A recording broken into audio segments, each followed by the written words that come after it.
अब हम पढ़ने वाले हैं खिलाफत मूवमेंट की तरफ। हम देखिए, हमने लास्ट में रोल एक्ट पढ़ा, कहीं ना कहीं हम 1919 में मूव कर रहे हैं। अब 1919 में ही आपकी खिलाफत मूवमेंट भी होता है। बेसिक खिलाफत मूवमेंट क्या होता है, हम ये समझने की कोशिश करते हैं।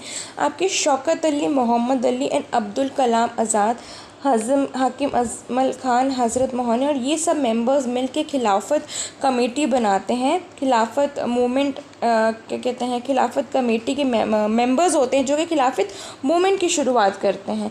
लेकिन खिलाफत मूवमेंट की शुरुआत दो भाइयों को देखिए, खिलाफत कमेटी अलग है जिसमें आपके शौकत अली, मोहम्मद अली, हज़रत मोहानी जी हैं, अब्दुल कलाम आज़ाद जी हैं, डॉक्टर अंसारी, हाकिम अजमल हैं। लेकिन जब ये खिलाफत कमेटी जो है ये खिलाफत मूवमेंट बनाती है तो मेन दो लोगों का रोल होता है, शौकत अली एंड मोहम्मद अली का।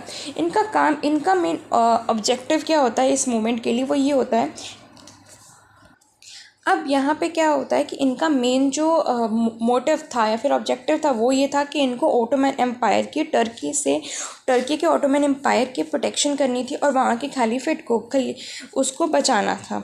अब यहाँ पे इनका ऑब्जेक्टिव ये जो था, गांधी जी को लगा कि इनका ऑब्जेक्टिव काफ़ी नेक है और इन्होंने सोचा कि ये अच्छा ऑब्जेक्टिव है, हम लोग इनके इस ऑब्जेक्टिव से इंडियन मुस्लिम्स को भी इंटीग्रेट करने की कोशिश करेंगे। कहीं ना कहीं उनको लगा कि भाई ये गोल्डन अपॉर्चुनिटी है हिंदू मुस्लिम यूनिटी के लिए। और because Gandhi ji was in the favour of this movement, he was also made president of the Khilafat committee on 23 and 24th of November 1999, right?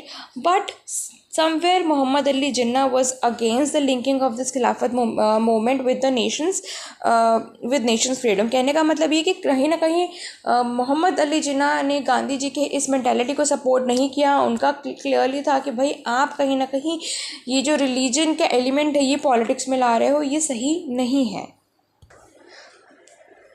जैसे हमने पढ़ा कि हमारे जो जिन्ना जी थे वो इसके मैं बोल देती हूँ बट ठीक है, जिन्ना जी जो थे वो इसके सपोर्ट में नहीं थे, वैसे ही मदन मोहन मालवीय जी भी इसके सपोर्ट में नहीं थे। एंड अपार्ट फ्रॉम दैट, जब 1919 में तो खिलाफत मूवमेंट की जो मीटिंग थी वो गांधी जी ने उसको कहते हैं गांधी जी की प्रेसिडेंटशिप के अंडर हुई थी। बट 1920 की जो मीटिंग हुई थी वो भी गांधी जी की मीटिंग के प्रेसिडेंटशिप के अंदर हुई थी और वो हुई थी इलाहाबाद में, जहाँ से नॉन कॉपरेशन मूवमेंट की शुरुआत कहीं ना कहीं हो जाती है। तो हम इससे क्या कहते हैं, हम लोग नॉन कॉपरेशन मूवमेंट की तरफ आगे बढ़ेंगे। आगे जाके क्या होता है कि जो मोपला रिबेलियन होता है 1921 का, जो हिंदू लैंडलॉर्ड के अगेंस्ट होता है, उनके ऑप्रेसिव पॉलिसी के अगेंस्ट होता है, उसको भी इसमें मिला लिया जाता है। तो 1919 was all about Rowlatt act and everything.